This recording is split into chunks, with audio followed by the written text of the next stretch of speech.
Hi everyone, welcome to the recording of our session today on common errors in writing. This session is based on what I've observed in many of your writing pieces as you've submitted to me. In context, this piece that I'm talking about is what was written to you about the disappointment or a disappointing experience. The three pictures are 1, a birthday cake, 2, a report card, and 3, a person playing soccer. All right, so that's the context of today's session, and I'll be going through some of the very common mistakes I've observed that you made and how these mistakes have a very bad or deleterious effect on your writing, how you can do better. All right, so very quickly, the first error that I'm talking about is grouped into this section called content, right? There'll be two sections, content and language, and I'll be covering the content section first. That's my focus for today because content is the section that's the easiest to score. It's quite apart from your language, right? So even if your language isn't very developed or very good, right? Even if your foundation is not that strong, if you have good ideas and you string them up properly, you can score very high for this section. So I think this section is a good section to create more marks in, all right? So what is the first thing you should never do under content errors? All right, so the first thing is you do not develop the theme, or worse still, you ignore the theme. Now, the theme is the most important section of the question. Remember, you're not writing creative writing, you're writing like composition, or you're writing an exam-based task. And the task given to you is to write a composition about a disappointment, which means you must understand what disappointment means. What does it mean? It means that feeling of sadness or displeasure or negativity because you don't get what you are expecting to get, right? So you don't get what you are expecting to get. That's the key. And I need to develop that idea in my story, that sense of frustration or anger or displeasure or sadness because I don't get what I expect, right? Which means I need to talk about what caused this disappointment, right? In other words, how did I work hard for something and not get it? Then I need to talk about my character's feelings because disappointment occurs in the heart. It's a feeling, which means that my story must center around the feelings, the emotions, the thoughts, and the reactions of my character. It's an internal conflict, right? Not an external one, but an internal conflict between one part of me that after experiencing the disappointment wants to give up, throw in the towel, not do it anymore, and the other part of me that perhaps remembers what I've been taught to be resilient, to be hardworking, to overcome the problem and to not give up and to work harder so I don't experience that disappointment again, right? So this idea is very important, that conflict, because every narrative, every story centers around a problem or a conflict. And how well I develop that conflict is how well I write that story, okay? So always remember that. And of course, the final part will be how I solve this problem, how I make it such that I do not experience that disappointment again. Okay, so let me give you an example typically of what many of you have written and why it is badly done. Okay, and I won't mince my words, I'll be very upfront. There is a good and a bad standard, right? And in this case, I'm showing you a bad standard or a bad example. I hope none of you will do this, even though many of you have, right? So your first paragraph typically is about waking up, having breakfast, and going to school. And I question you, is any of this relevant to the theme? Okay, then your second paragraph is about interacting with your friends in class while you're waiting for your results. Again, second paragraph, typically you've written 100 words. None of these words have yet touched on the theme, right? So no development of theme as yet. Third paragraph, you get your results, you feel disappointed. And many of you simply stop at that feeling. You just say, I felt disappointed, I was disheartened, I was discouraged, I felt horrible, I was terribly shocked. But where is the background? Did you work hard for this exam? Did you expect good grades, right? If you didn't expect good grades, why would there be disappointment? If you didn't care about the results, why would there be that sensation of displeasure, right? So you need to have some backstory about how hard you worked for this. And again, in this structure, you have not written anything about the work that you put in. So again, only one sentence about disappointment. You've written about 200 words by now, 150 words, still just a few words about disappointment, no development. Can you expect to score well for your content if you hardly develop your theme? No, of course not, right? Then your final paragraph, Many of you write about going home, getting scolded by your parents, and you make mention of how your parents are disappointed. That's good, but you don't develop it either. You don't develop the feelings, the thoughts, the reactions of your character when encountering the disappointment of your parents. Again, that would have been an area for development. That could be potentially external conflict, right? When your parents, express that disappointment towards you, or your own disappointment at your parents' feelings and reactions. That could be internal conflict. Again, many of you did not develop that, and so you lost that opportunity. It would be, if I could liken it to you taking a machine gun and shooting all around the target but not hitting the bullseye. All your words and all of your efforts are all around, but they're not hitting the target, which is the theme of disappointment. Then where does the picture come in, right? The report card, right?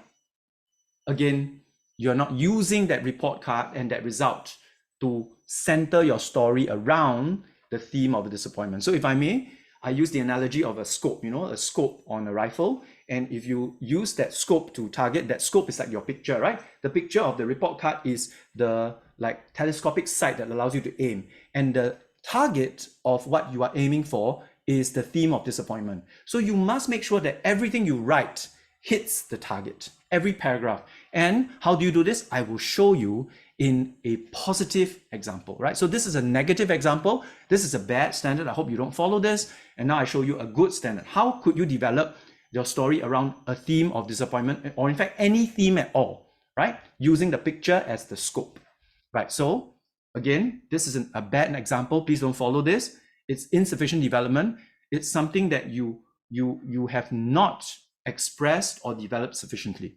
Now let's look at a good example. So a positive example might be, for the first paragraph, you start with a dialogue. Why start with a dialogue? Because then you can jump straight into the action while bypassing all the, irrelevant and, not required sections like waking up and having breakfast and all of that, which is not part of your story.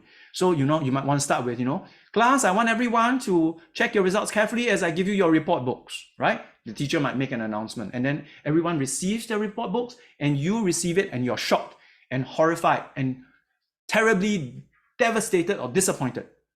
Okay, you explain that, and then using all the keywords like, I was utterly disappointed, right? You remind the teacher again that you're aware that that's the theme, and right at the very beginning, your first shot, your first paragraph already hits the bullseye of the theme of disappointment, and it's through that scope of the report card or that picture of the report card. So first paragraph, hit the target, right? Then my second paragraph, I'll think back on how hard I worked for this particular assignment or test or project, right? And how I expected to do well and what went wrong, right? So again, the second paragraph is about disappointment, because disappointment is about working hard and not getting something, or expecting something and not getting it. So again, my second paragraph, through the scope of my results, hitting the theme of disappointment. Again, second paragraph hits the bullseye. Third paragraph, right? I go back to the point where I have the report book, right? After I remembered what had happened, how hard I worked, I come back to this point in time where I'm holding the report book, and then I express in greater detail my reactions, my thoughts, my fears, and I have this struggle between the side of me, the internal conflict, right? The side of me that wants to give up, throw in the towel, frustration, anger, right? At myself for being so careless, right? And wanting to just, right, not care about it anymore. And then the other side of me that wants to do better, that knows that I have the capability to improve and be even better than I am now. And that part of me struggles with the part of me that wants to give up. And then finally, one part will win. In this case, right, perhaps the part that wants to do better triumphs. I remember what my mother said, or I remember what my teacher taught me about the importance of resilience, or the fact that failure is the mother of success. Something like that, a quote, right? Something that's a memorable saying that pulls me back, right, and reminds me. Again, my third paragraph is about how I overcome my disappointment, overcome that sense of negativity, that displeasure and the anger. Again, the scope of my results hitting the target of a disappointing experience. Third paragraph, third bullet hits the target. Fourth paragraph, what do I do to overcome that disappointment? I train, I practice, I make sure that I'm more careful when I read the question. I identify the keywords. I do something to make sure that I don't get disappointed the second time around. And you might want to end your story with the fact that you do better. You do improve. And you do come to a point where you're no longer disappointed. And that's the story. Every paragraph hits the target. That's the point. If you want to develop your story sufficiently, you need to plan. And I'll cover that later under time management. You need to plan. You need to know your end from the beginning. You need to know what each paragraph is going to cover.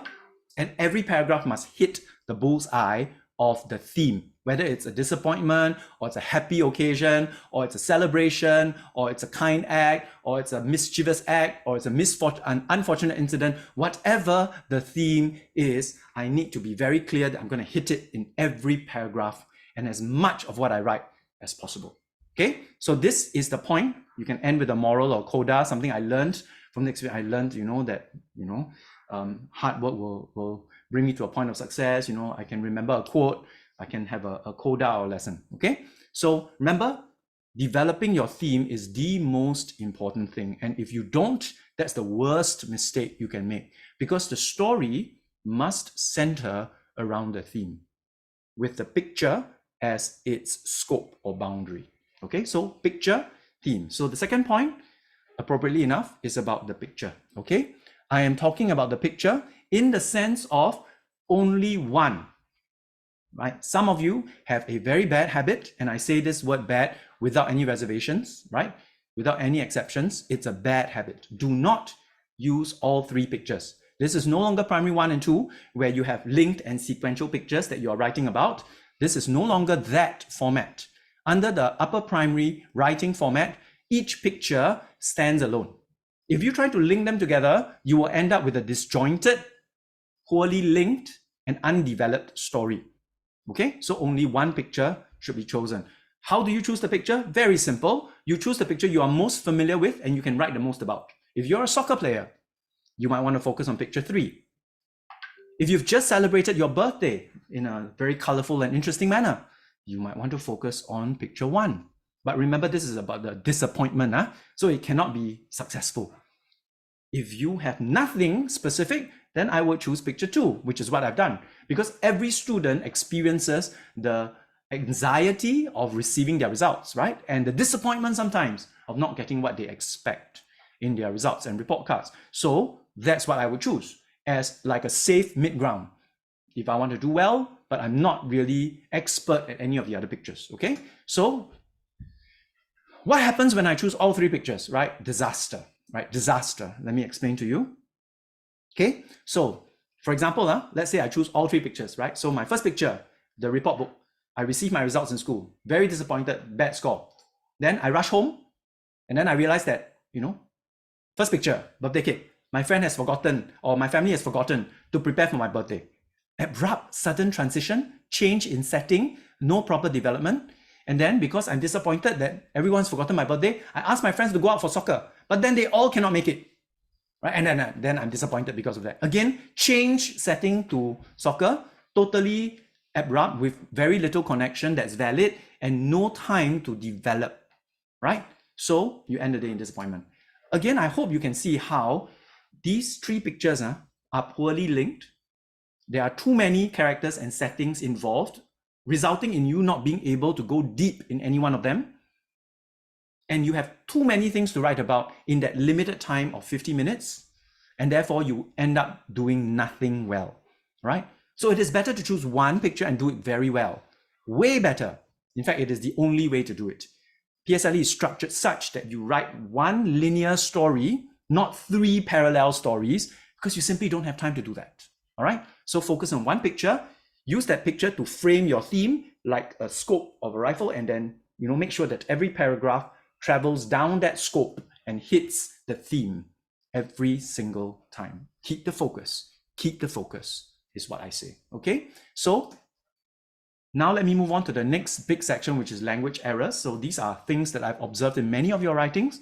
I'm going to call it out, and I hope that this will be helpful as a reminder for you. First thing, tenses, always tenses, right? If I can point my finger at one main error that many of you make, it's always about your tenses. Always remember, it's very simple. All narratives, all stories occur in the past. And therefore, you are talking about something that has already happened. Meaning, you do not use the present tense because you're not talking about something that's happening right now. You're talking about a past event. So, simple past tense, past continuous tense, past perfect tense, modals in past tense form are the only tenses that are allowed. Okay, what I should not see are is, are, am, has, have, will, shall, may. These are all present tense verbs, modals. Do not use them unless you are expressing a thought or dialogue. Okay? So I'll give you some time. Look at this. Use this as a checklist, right? When you go through your writing after you finish your first draft, make sure that you remove all present tense forms of the verbs unless they occur in dialogue, and not too much dialogue either, which I will cover in the next point. Okay? So please be mindful of your tenses. Don't make mistakes here. Everything should be in the past because you are narrating a story. Right? Tone, which is the next one. Now remember that you are writing, you are not speaking. Speech is always informal. Writing is always formal. Never write the way you speak, because that is the wrong tone, and that will result in massive language mistakes and errors and marks deducted. Okay, so remember that. Use formal and complete words and sentences. Do not use acronyms. Do not use contractions. And yes, you heard me correctly. No contractions. Can't, won't, wouldn't, shouldn't, couldn't. All these things are contractions. Could not, contract to couldn't. You're not allowed to use that in formal writing. The only apostrophe I should see are when you use a possessive, right? Adam, apostrophe S, Adams, Adam's apple. Jane's books are in the library, or were in the library, or in the past tense, right? So only apostrophe, possessive. Okay, avoid colloquial expressions, Americanisms, Singaporeanisms, any kind of expressions that are localized, you must avoid like the plague. So no, he is legit, that was lit, I catch no ball, I was arrowed to do this, right? If you're not familiar with this, that's fine, but please avoid any colloquialism. Please avoid any Singaporeanism, any kind of expression that you know is local, only Singaporeans would understand it. Avoid that, okay? You want to write in internationally acceptable and understandable English, okay? So no Singaporeanisms, no Americanisms, no, any other country isms, okay? Then remember that you are not writing a script. This is a composition, not a conversation. Do not pepper your narrative with dialogue after dialogue after dialogue after dialogue after dialogue. This is not a script. This is not a speech. This is not a conversation record. It's a composition. It's a narrative. So you must narrate. In other words, you must tell the story, not tell the speech. Okay, tell the story, don't tell the speech.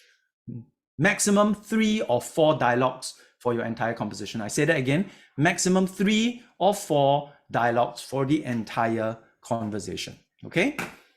Finally, and I'll end here, time management. Please be conscious that you are writing a task that is limited by time. Okay? The task is a disappointment, the picture is a report card, and you have 50 minutes. It doesn't matter whether it's a class weighted assessment, PSLE, or end of year assessment. It's 50 minutes, and you must use every minute very wisely, because you don't have time. It's not structured for you to have time to fiddle with your pen or play with your stationery or stare off into empty space and dream about tomorrow's lunch. You don't have time for any of that, okay? Let me break it down for you. 50 minutes to plan and develop, which means 5 minutes to plan. If you don't know how to plan, Mr. Pang, I have no idea how to plan. Think of the 5 points of your story mountain: introduction, rising action, climax, falling action, conclusion, coda. Use each of these sections to come up with a sentence that summarizes what you want to cover in that paragraph. And there you go. You've got your 5 points, your 5 paragraphs. Okay, so 5 points of the story mountain, 5 paragraphs in your writing. If you really have no idea how to plan, that's the simplest method I can impart to you to help you to remember. 5 points. So rough story mountain, think about what you want to cover for each paragraph. And like I demonstrated in the very first point on sufficient development of the theme, right? Each paragraph should be linked back to the theme as much as possible. Always have the theme in mind as you're writing the entire story. Never lose sight of what the theme is about, and always hit the theme as much as you possibly can. Okay, so use story mountain to plan. 5 minutes for 5 points for 5 paragraphs. Very easy to remember. 5. Next, 35 minutes of writing. Okay, time yourself if you need to, have a stopwatch, right? Look, start your 35 minutes and write without stopping. I say again, write without stopping. Momentum and rhythm are crucial in writing. If you start and you stop and you start and you stop and you start and you stop and you start and you stop, your writing will be disjointed and it will not flow well. Right? So get into the zone, start to write the story, develop it as quickly as you can. Do not stop for errors. Don't think about your spelling. Don't worry about whether that's the best choice of word. Just write it down first. You can correct it later in the last 10 minutes. Keep a flow going. Write your story from start to finish, and it is important that you finish it because there's nothing worse than an incomplete story. Okay, so finish your story, and then in the last 10 minutes, add, remove, move things around, substitute things, right? You can use your correction tape for that, but don't use it too liberally. You can use a caret to include words, phrases, sentences that you feel might benefit, might add details and descriptions where they are most needed, right? To show, not tell, right? You can enhance your story. You can think of it like a mini second draft, right? So add, remove, right? Move things around, substitute things in that are better. You can bring in better words, better phrases. You can add things by using the caret. All of that can be done in the last 10 minutes. And check your tenses, check that you've not added any colloquialisms, any Singaporeanisms, any additional incorrect elements that can be then very quickly and very thoroughly edited, right? So don't edit while you are writing, edit and revise after you finish writing in the last 10 minutes. And then the last and most crucial point that you must never do is you must never restart midway through your writing. And what do I mean by that? I mean, under no circumstances should you crush up your half-written story, throw it to one side, and restart with a fresh piece in the middle of your writing. Never do that. Always try to modify what you've already written so that it becomes better. You cannot afford 20 minutes wasted or 10 minutes wasted even. You don't have the time for it. All right? So whatever happens, promise me you will improve it, adjust it, make it better, but never crush it and throw it away. You cannot afford that time in the middle of an exam, which means that you need to be very careful when you plan before you start your composition. Because if you had planned and you used the 5 points of the story mountain and you thought about your 5 paragraphs, you wouldn't be in a situation where you need to change things, right? So please plan properly. Please plan properly. That's alliterative so that it helps you to remember. Please plan properly. So if you plan properly, time management will not be an issue. All right. So again, under the language component, be careful of your tense, watch your tone, and be careful of your time management because your time management will directly impact everything else, right? Including your content and your language.